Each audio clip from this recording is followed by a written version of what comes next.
Luke 10. Yes. Luka 10. Verse 19. Yes. Behold, I give you authority Yes. to trample on serpents Yes. and scorpions. Yes. Over all the power of the enemy. Yes.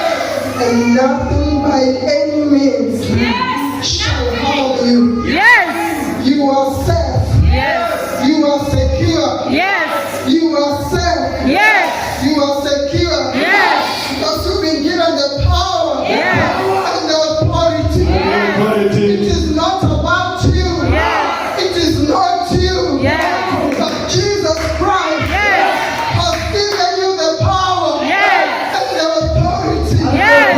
to tread, Yes. to trample Yes. upon scorpions Yes. and serpents. Yes. It was already declared Yes. in Genesis Yes. that the seed of a woman, Yes. when you